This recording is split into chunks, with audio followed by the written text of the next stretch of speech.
Pourquoi les femmes n'arrivent pas aussi bien que les hommes à se propulser dans une position de leadership dans les entreprises? C'est des questions qui reviennent, qui sont posées par les dirigeants, par les gouvernements, par les femmes elles-mêmes, par les hommes également.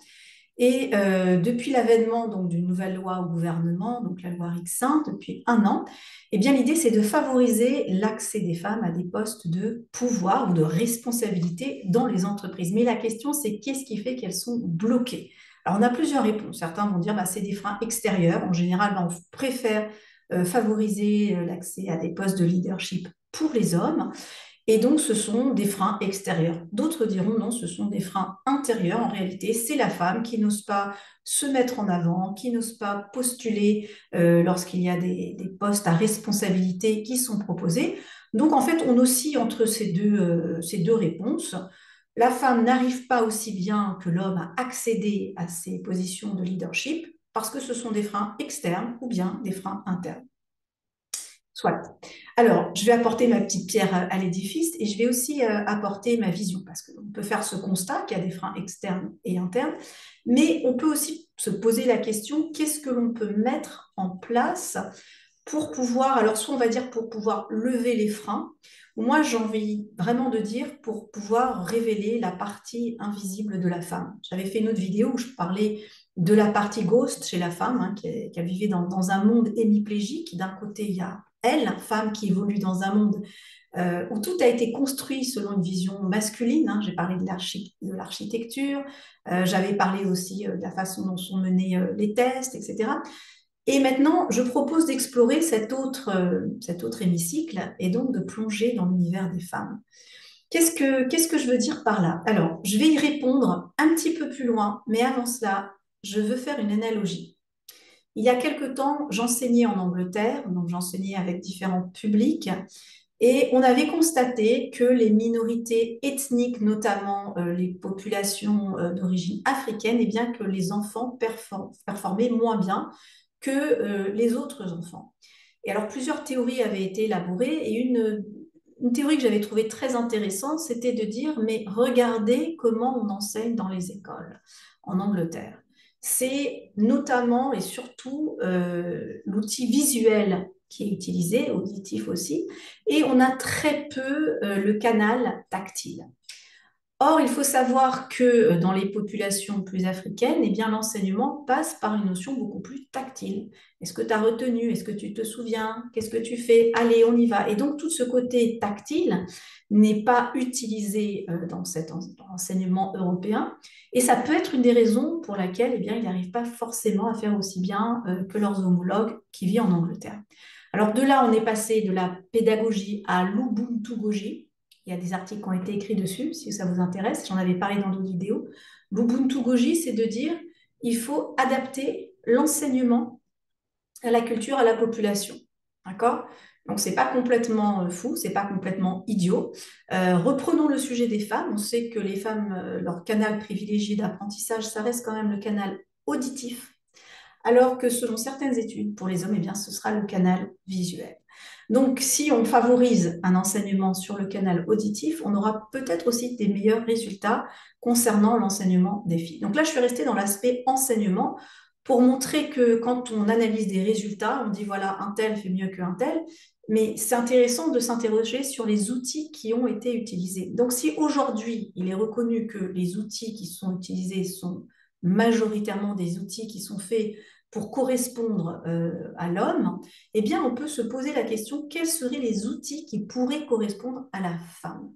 Alors moi, ce que je propose dans mes enseignements, c'est d'aller un petit peu regarder tous les canaux sensoriels. Donc le VACOG, V pour visuel, A auditif, K kinesthésique, le toucher, O olfactif et G gustatif. Et ce que je propose, c'est de travailler sur ce que je vais appeler le monde silencieux. On pourrait dire aussi la planète Vénus. Ce monde silencieux, c'est de dire que la femme a une autre façon de fonctionner par rapport à l'homme, rien de bien nouveau en disant cela, et que les outils que je vais utiliser, c'est des outils silencieux. Ça veut dire que même quand je vais utiliser les huiles essentielles, l'aromathérapie, plutôt que de travailler avec ces molécules, on va dire, avec ces pics moléculaires, comme dans certaines huiles essentielles classiques, connues comme étant très fortes, pour ne prendre que l'exemple de l'origan compact, ce sera des huiles essentielles, par exemple, en origan compact, qui sont très, on va dire, masculines, c'est-à-dire on a vraiment une activité moléculaire qui va agir sur une bactérie pour la tuer. Maintenant, j'aime bien entrer dans les molécules un petit peu plus silencieuses. Ce seront des huiles essentielles où on n'a pas forcément des grands pics moléculaires avec du 30, du 20, du 60%. On aura des 0,01, on aura des 3%, des 2%, des 10%. Et quand vous regardez la courbe, l'analyse des pics moléculaires de cette huile essentielle que je vais appeler féminine ou des huiles essentielles silencieuses, eh ben, on va constater des petits pics, moyens, baisser, revenir, revenir, monter, descendre. Et ce sont ces petits pics qui vont apporter une sensation différente, aussi bien au niveau de l'olfaction que si on va les ingérer. Et là, on commence à se connecter à une dimension beaucoup plus internalisée, une dimension beaucoup plus silencieuse. Et c'est dans ce silence que la femme, elle va commencer à pouvoir bien, déployer ses branches. Elle va commencer à pouvoir trouver cette identité, j'appelais ça l'identité fantôme ou ghost, qui vit à côté d'elle, qu'elle ne voit pas, avec laquelle elle ne peut pas se connecter, parce que cette identité bien, ne peut pas prendre pied dans cette planète Terre qui est assez, on va dire, martienne. Donc je propose vraiment de créer cet univers vénusien. Ce qui est très intéressant, c'est que tout ce que je vous dis, bien sûr, je le teste sur moi. Et ce que je vais vous proposer donc, dans le nouveau programme qui s'appelle Business Woman, c'est de travailler tous ces sens, mais de vous connecter à une vision avec des couleurs différentes, des sons que vous n'avez pas l'habitude d'entendre, des odeurs, et aussi tout le côté gustatif que vous n'avez pas l'habitude de goûter. Donc, si on met la femme en présence de toute une sensorialité, de tout un hologramme sensoriel, de toute une planète dans laquelle elle se sent bien, eh bien, c'est assez mathématique que la femme elle va pouvoir révéler bien, son potentiel unique. C'est comme là, j'ai un exemple. Vous voyez, là, j'ai une petite bouteille minuscule. J'en ai plusieurs d'ailleurs.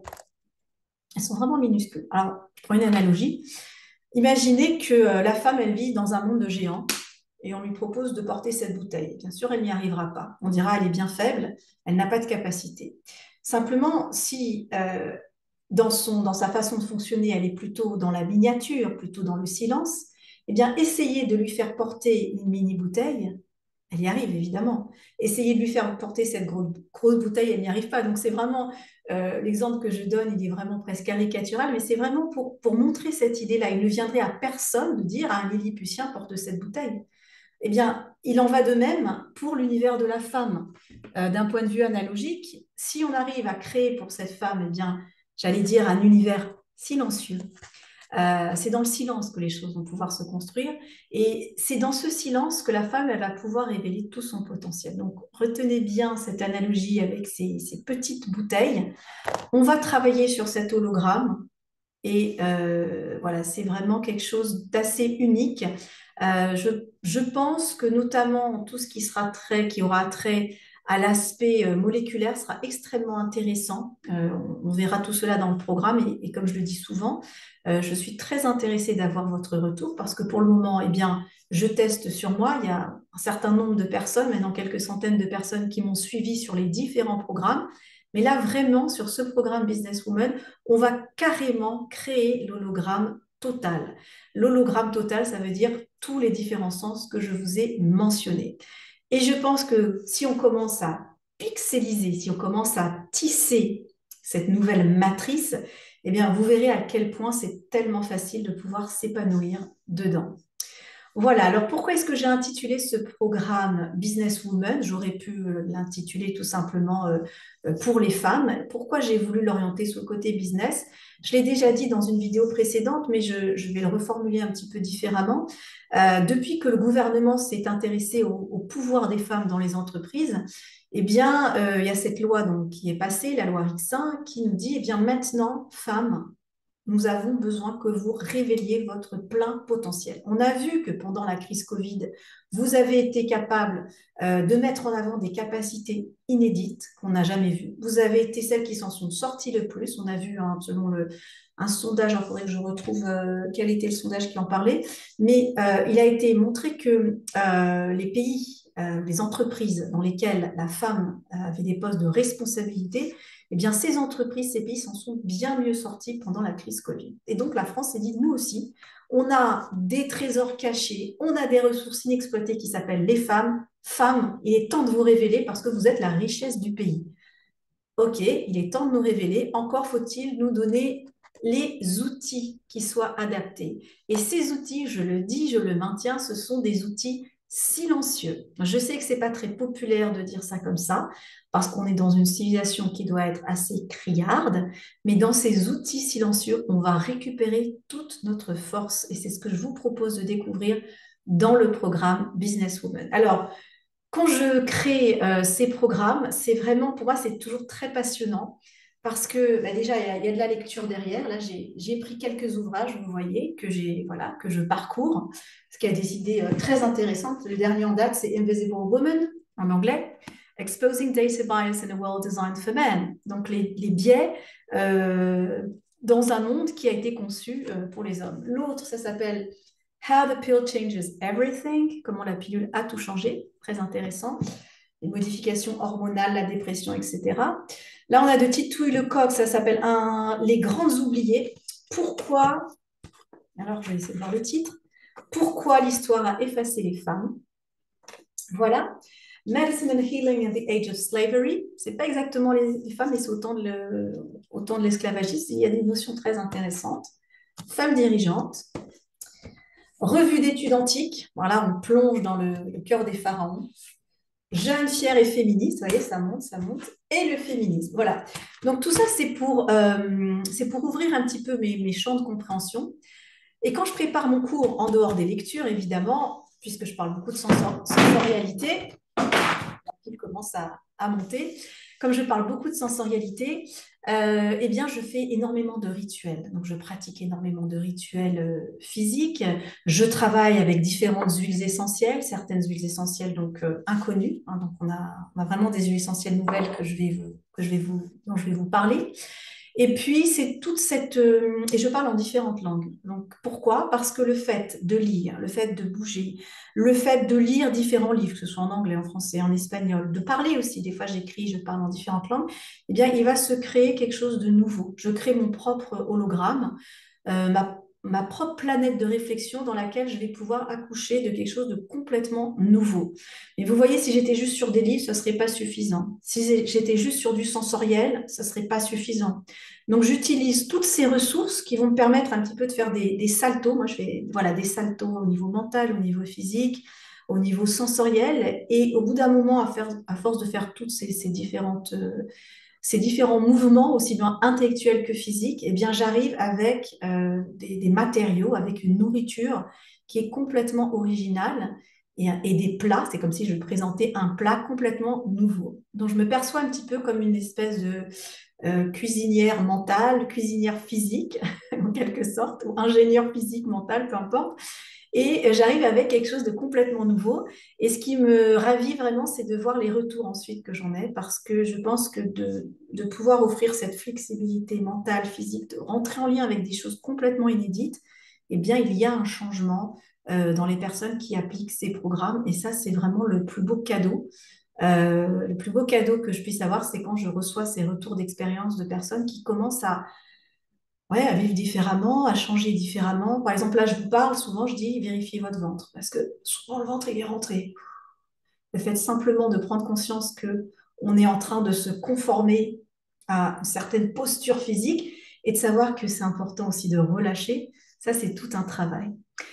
Voilà, donc je vous ai livré avec voilà, toutes mes recherches un petit peu avec différents fils. Ça, le fait que je parle de différentes notions, un petit peu d'éducation, de langue, etc., c'est pour vous permettre aussi de piocher et de choisir dans ce que je vous ai dit, ce qui vous parle le plus, et de commencer à faire votre propre chemin par rapport à ce que je viens de dire. Certaines choses vont vous parler, d'autres moins, mais je vous invite à revoir, revisionner cette vidéo, peut-être dans un jour, 2 jours, une semaine, un mois, et vous verrez que vous allez avoir une autre lecture. En tout cas, je vous invite sur ce programme Business Woman pour commencer à investir la planète de notre corps, la planète de notre esprit, Et comme je disais, construire cette espèce d'hologramme. Et vous verrez comme c'est tellement facile, une fois que cet hologramme il est construit, hein, c'est comme une poche, une matrice, et j'emploie toujours ce terme, et après on n'a plus qu'à s'installer dedans. Et c'est très très très simple. Voilà. Alors, je vous remercie de m'avoir suivi. Si cette vidéo vous a plu, n'hésitez pas à liker, à commenter si vous n'êtes pas abonné. Abonnez-vous également. Et puis, si vous pensez que cette vidéo peut aider d'autres personnes, n'hésitez pas à la partager. Sous cette vidéo, je mettrai le lien pour accéder au programme Businesswoman qui est encore à tarif préférentiel pendant un jour et il sera disponible prochainement. Donc, avec plaisir pour vous retrouver sur ce programme et puis enfin un petit peu libérer tous ces freins et investir la planète au féminin. Et je peux vous dire, il y a du boulot. Et c'est tant mieux. À très bientôt.